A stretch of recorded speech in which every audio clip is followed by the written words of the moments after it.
Welcome back to the channel, everybody. We're out at the large DIY greenhouse and it is about 0 degrees with a negative windshield right now. I set my little drum out here so I could kind of chisel off all of that soybean residue here. So you can see that's nice and clean. I'll be able to get all that soybean junk off there. Now I probably won't be able to fill this up with water this winter unless we have a strangely warm spell, because I just put this outside so I could get that cleaned up. The frigid, freezing cold is definitely helping me peel that off. Let's jump inside. Whew, it is freezing out there. I can barely feel my face. It is about 0 degrees. We had about -4, -3 or -4 overnight temps with a bunch of wind, so it is definitely chilly. It was cold enough on this door on this side that our actual thermometer had like shrank and fallen out, so I had to clean up our thermometer. I don't know if it was actually mercury, so I threw it away as quick as possible. I didn't want any mercury hanging out in the greenhouse. So I don't know what the temp is on this side. I'm assuming it's about 30-40 degrees. It is really cold on this wall here. All of our heat is basically consisted down on the other side of the greenhouse. As you can see, it is really dark in here. Our second layer is covered with snow. We've got snow all over the second layer. I haven't really brushed it off because it's forming some type of insulation for us. And although we're not getting a whole lot of light to the plants, nothing's dying, and hopefully we get some sun. We haven't seen the sunlight in over a week. I have not seen an actual sunlight ray in over a week. So these plants and the greenhouse are just running off of whatever we've got coming through the clouds, just basically UV rays coming through the clouds. And I'm glad to see all my plants still alive. I've been using my little compost thermometer. We're sitting about 40 degrees on the bottom of the greenhouse. I just popped this up, so the soil temp's about 40, air temp about 40, and we're blowing all of this heat in through all our systems. And that's what I want to do today, is talk about our John Payne compost heating. But before I jump into that, I want to run through the greenhouse and show all of these little sprouts. You can see we've got sprouts coming up in an uncovered bed here. So we got all this perpetual chard spinach, and then you can see undersowing of lettuces. We've got lettuces popping up throughout this whole bed here. All of our sorrel, all our onions, all of these little rapini broccoli are growing, our heading collards, all of this kale, beets. All of this is actually growing and coming to life on us when it is negative outside, and that is awesome. This double layer is really proving beneficial, and I'm assuming that the bed is a little warmer on this side because we had put all of that insulation about 1.5 feet down. You can see all the lettuce finally starting to actually throw some leaves off. It's looking pretty good in here. And this may not look like much, but we are succeeding in our John Payne compost heating. All of our plants are doing well. We've got some kales coming along, our mache or corn salad, very cold hardy. I had sown a bunch of little lettuce in between all of those. I'll basically just sow some lettuce through all of the crops that we don't have space taken up. So throughout all of this, you can see a few sprouts coming up there. Definitely got some molding going on from lack of ventilation, so I like to pull all these hoops up as much as I possibly can to refresh the air in the greenhouse, and that is essential when growing in winter. So aside from all of these plants doing well in the greenhouse, we've got a lot of moisture, and that is why we're having a little molding on some of the dead material or the organic material that dies off and falls to the ground. This is very neat. Last winter we had ice all over the whole greenhouse. This winter we've got nothing but water. I mean, we don't have a whole lot of ventilation to really circulate all of that moisture and condensation on the greenhouse, but I'm not that worried about the condensation. As long as I can get all of my hoops up and get some good ventilation to all of these plants, we should be in good shape. We've got lots of food out here growing, very healthy looking food, and we're throwing off brand new leaves every day, and that is amazing to me to be able to do this in winter. So it's pretty frigid outside. We've got 0 degrees, and it is about 40-45 degrees, give or take, in different parts of the greenhouse here. And we've got no sun. I just cleared all of the snow off of my solar panels this morning. It's about 10 o'clock in the morning. I came out, put my wool socks on so I didn't freeze to death, and I got everything cleaned up so we have our systems running. And this is the main topic of what I wanted to talk about today, John Payne compost heating. So now that I'm comfortable in the greenhouse, I can shed a few layers and get even more comfortable here. So as the weather began turning cooler, we started to allocate a nice load of wood chips we had gotten for free. And I showed the whole process of building all of this and getting our system allocated, dropping all of those wood chips, which was a lot of work. I had to pay for a tractor to come and basically drop all those. It's a good thing I knew the guy. I had to throw him a $50 bill, and I got all of those wood chips allocated, and that saved me a ton of money. If I only had to spend 50 bucks to heat the greenhouse all winter, I am in really, really good shape. So last year I did a whole bunch of piles right where my overflow tank is here. I had run a series of 7 to 8 compost piles, and those worked well for me. They were about the normal size of a compost pile, and it was hard to get them going in winter, but being in the greenhouse, it wasn't so bad. But the fact that I was composting inside my greenhouse is not good, because I was creating CO2, I was creating methane, and I was creating a major problem with rodents. And I will suggest not to compost inside your greenhouse unless it is very secure, or you have chickens in the greenhouse. Our chickens are vicious little raptors, and they will eat mice. So if you've got chickens, it's not so bad, but you're also not gonna have a whole lot of food growing if you've got chickens in your greenhouse. So that being said, I will not compost inside my greenhouse ever again unless I'm dropping finished compost. That is the only way, because the amount of rodents prevented us from actually growing any type of food. Whatever food we found success with last winter with one layer of poly, all of those rodents, the mice, the voles, they were eating our crops and they were damaging the root systems, and we were not having very good success with that. I built this greenhouse with the intentions of trying to grow all winter and doing it as cheaply as possible. We've only spent about $1,500 on this 52-foot by 10 by 7.5 to 8 foot greenhouse in certain spots. So this has a live floor. I put my bricks down so I could walk without getting my feet dirty, but all of this soil is able to be grown in now that we've got some decent heat in the greenhouse. And the reason I mentioned the dimensions of the greenhouse is because it is not very tall. We don't have a whole lot of headroom, but that was by design. I wanted to keep all of the heat as low as I could to all of these plants, hence why we have all of our row covers and why this greenhouse isn't super tall. Now, when you're growing in winter time, we're in zone 5A, 4B, so we see some really cold temps in the winter time, and it's not even fully winter yet, and we've already had negative temperatures at nighttime and negative wind shields. It's like 0 degrees, maybe 1 degree Fahrenheit right now outside the greenhouse. So that being said, getting all of your plants well established and not trying to sprout in winter is going to give you a much better head start and a much better outlook on producing some food for yourself. Since we got all this compost heating going, we've got our hot water going through the floor, and we've got some warm air blowing into the greenhouse to heat the airspace. We've been able to sprout and continue to sprout even in uncovered beds where we don't have row covers over, which is pretty amazing to me. I wasn't expecting such good results from this. Now, crop choice is very important too. You're not going to be growing tomatoes because the amount of light you got and the amount of heat you have is not going to support those fruiting plants like cucumbers, tomatoes. We're growing collards, shards, leeks, spinaches, all types of stuff.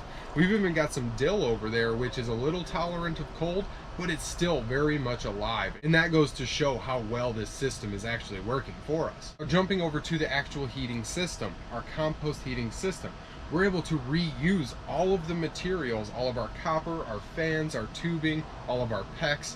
All of that is able to be reused throughout every year or every winter for us. And that prevents us from spending a ton of money putting it into a heater or some type of electrical heater or gas to actually heat this. We're using free fuel from our wood chips. So in the true sense of Jean Pain heating and sustainability, I've been using only solar power to achieve this, and I am shocked that it's working so well, because into the night we do lose power, but these systems are building upon themselves and storing heat and keeping it warm enough in here that the temps aren't seeping in or damaging our crops overnight. And with negative temperatures outside, that's really saying something, because the ground outside is hard as a rock and it's probably frozen a couple inches to a foot down. So I'm basically just using 2 different kinds of solar systems. I've got 4 25-watt panels, a new style of system. It is not your monocrystalline or polycrystalline like we have running our water. So we've got one 100 watt and then 4 different 25 watts,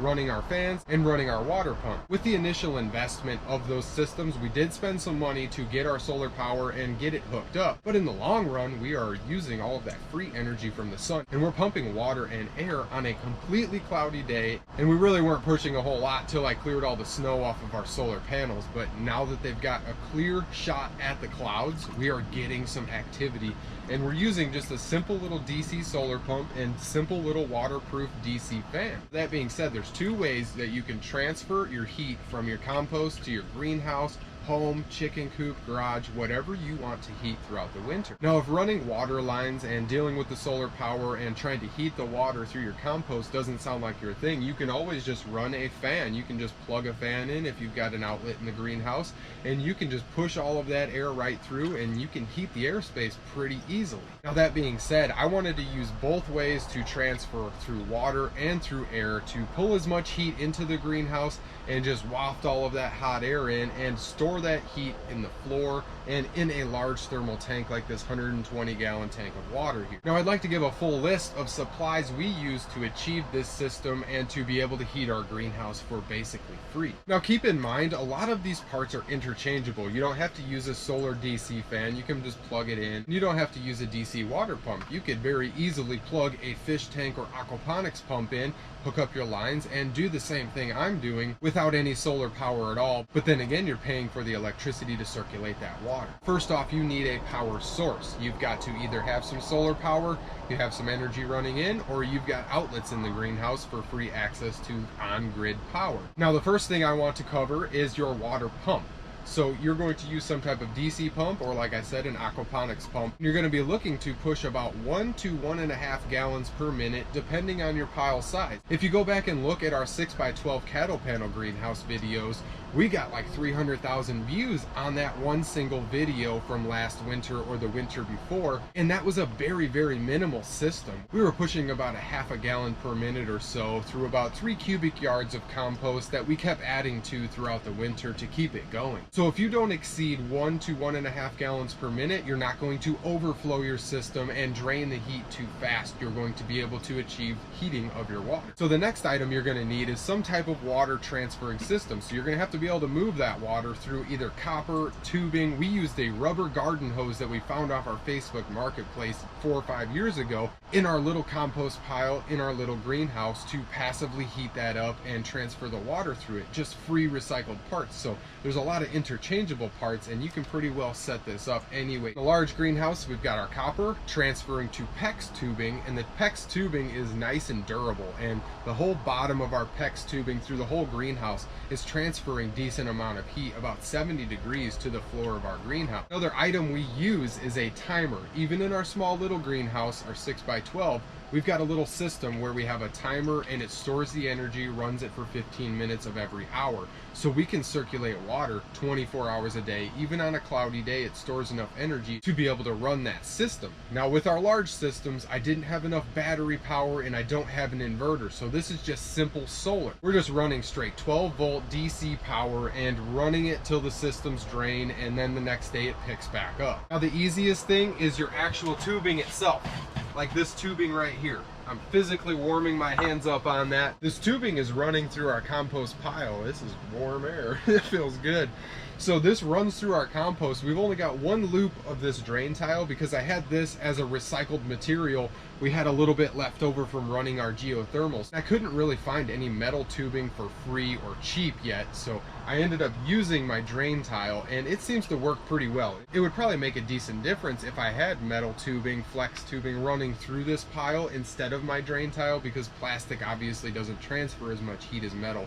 But this is a fail-proof system. This is transferring heat, and that drain tile is heating up enough that inside the drain tile, we're putting about 70, 80, 90 degrees out all the time. Once you get your actual tubing set up, whatever way you do it to transfer the heat to air, you're going to need some way to force that through. In our tiny greenhouse, we were using about a 4-inch solar fan, and that didn't run at nighttime. These little fans hold a lot of energy in our batteries, and we can run these for several hours after the sun goes down. Now, you could create a natural thermosiphoning system that actually draws the heat on its own. All of the heat would rise up and flow out, drawing your colder air in, and thus creating a thermosiphon, drawing that heat in naturally.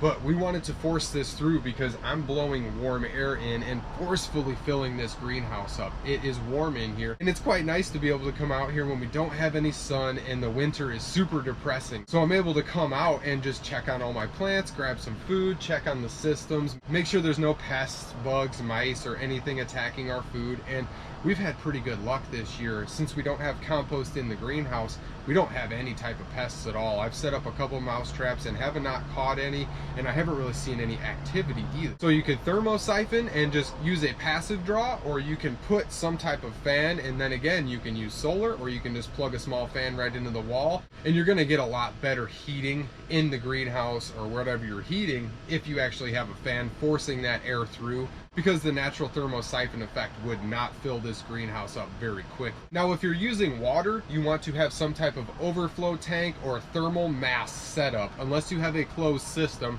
where you're just cycling the same water all the time. And having this large tank of water is a great thermal mass. That's why I used a rubber black tub, because all of that's going to absorb energy from the sun when the sun finally decides to come out, and all of that is stored in and releases the heat off of that water back into the greenhouse. I can physically feel the heat from this corner and all of this heat coming off of my compost here. But if you're only heating the airspace and you don't decide to go with a water heating system, you can use some type of thermal mass transfer system if you're going to blast that heat onto a large drum of water or blow it into tunnels like we're doing also. All of that heat is going through our tunnels and staying in there and keeping that heat lower to the ground by all of our plants and soil. So really all that's left is all of the little fittings and random connections we had to make, wires and stuff like that, and going from PEX to copper to get this system in order and working properly. So there's really not a whole lot to this, and everything's pretty well interchangeable. Now in our little greenhouse, we had cut holes in our wall to transfer the heat through all of the air and the water. And in this greenhouse, I did not want to penetrate the actual wall itself, so I had dug out and created a nice insulated layer with our insulation and all types of leaves and stuff and some extra poly to keep it dry. So we basically contained all of our pipes and all of our copper in a small insulated tubing and ran them underneath the side of the greenhouse down here to be able to run all those lines in here without having to damage our greenhouse or compromise any of our northern walls. So as I was saying before, if you're going to use water to transfer the heat, you're going to use one or two systems. You're going to use an open system like we have, where it's open draw and then an open dump, or you're going to use a closed system with no type of tank unless you use a large 55-gallon drum and fill it up, and then your water's running in and constantly running out with a pump. So you have a more closed off system. But in the instance of a freeze up, that closed system is not going to be as forgiving as an open system is going to be. You may have freeze ups and breaking lines and fittings, and then you have to start all over. So I wanted to go with an open system just for the simple fact of the ease of it and for all of the extra heat that we're putting into this tank. We're heating this tank up all day into the night, and then we're releasing that energy as heat throughout the entire night back into the greenhouse. One more little side note, with a closed system, you could use like mineral spirits or ethylene glycol or coolant for your car, because that does not freeze. But then again, if you have a leak, you are going to poison your soil. So I would strongly advise against using any type of substance that is not going to be beneficial to your soil. All we're using is water to heat up. And the issue with flowing anything other than water is the corrosion on your pump. You'd have to have a pump that can keep up with pumping ethylene glycol or mineral spirits through your system. Now that I kind of touched on all of the aspects and items used and required to achieve this compost heating, I wanted to pay credit to the man himself, John Payne. John Payne was a Swiss-born French inventor who developed and documented the actual compost heating. He used to experiment with heating air, and he used to run lines through his compost piles, 50 plus tons, 50 tons of compost or wood chips he would use basically, to heat water and store it in huge tanks inside his house or basement to actually heat his house up as a thermal mass system. Now with his method, he was also harvesting methane from his piles, and he was creating 100% of the energy he used on his homestead. He documented the heating of water from about 40 to about 140, so groundwater, to up to about 140 degrees or 60 degrees Celsius at the rate of about 4 liters or almost 1 gallon per minute. So not only was he harvesting enough hot water to heat his home with thermal masses, he was harvesting enough methane to power his home, power his generator, cook, and he even ran his truck. He had a little bubble of methane that he used to run his truck with.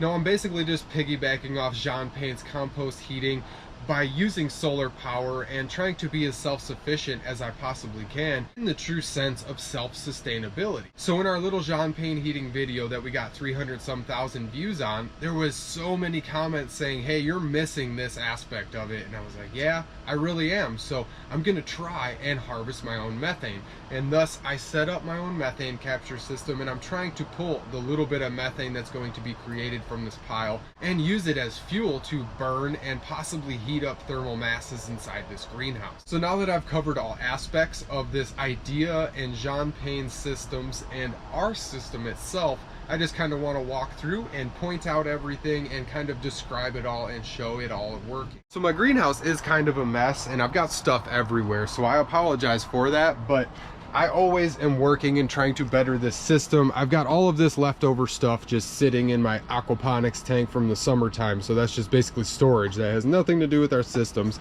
We've got our little pump down here. You can see my son had dropped some stuff in there, a little piece of PVC, some rocks. So we've got our pump, we've got our lines running up. These are not really hardwired. This is all kind of just haphazardly hooked up still.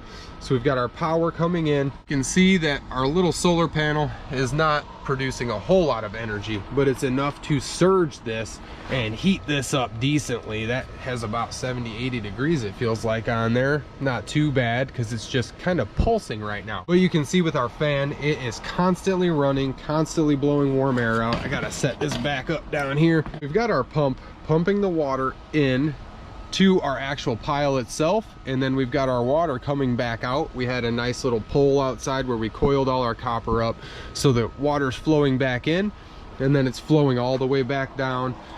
We can see our PEX all the way back down, and then this transfers all the way back up, and this simple little system just dumps it right back into this overflow tank, warming it a few degrees at a time and slowly transferring and building energy in this water. So the fan system's pretty self-explanatory. So all of our air is blowing down into our pile outside and then coming back out, blowing in, and we're running 2 fans off of this one system here, and we've got enough energy to continually heat this up and continually run it. These little fans do not have a whole lot of draw, and I have both of these batteries hooked up to bank on that, so I really never have to worry about these systems being dead. We've got our geothermal and our compost heating both running off these little 12-volt waterproof fans, and I spent about $10 on the set of those 2 waterproof DC fans, and that is darn cheap to achieve what we're achieving. And you can see we're sitting 40 degrees. Now 40 degrees doesn't seem like a whole lot, but when the ground is frozen outside, right outside the greenhouse, the ground is like 0 degrees on the surface. We are holding 40 degrees in here. We're 40 degrees above the outside temperatures, and that is amazing with no solar activity. Like I said, we haven't seen the sun in over a week, and we haven't had any activity from the sun. So being able to properly warm this soil and keep all of these plants alive is totally amazing to me, and I am astonished, and I've been very interested in John Payne's work, and I'm trying to build upon that, and every year it seems to get a little better. So this is one of our longer videos here, and it's dragging on quite a bit, but I had a lot to get out there and a lot of information to share, and I find this so very interesting, and I hope everybody else does too. And if anybody has any questions, please drop it in the comments below. And if you got any suggestions or ideas, all of my subscribers are awesome. You guys always come up with really cool stuff. You're sharing videos to me to add upon my knowledge and building upon free heating systems like our little solar heating box down there. We're always adding on and trying to use the energy from the sun, or trying to use passive systems, I should say, to actively heat this greenhouse with passive resources. So that being said, I'd like to thank everybody for watching this video and checking this out. This has been a passion of mine, so I hope everybody finds this as interesting as I do, and a huge thank you to all of my subscribers. You guys are awesome.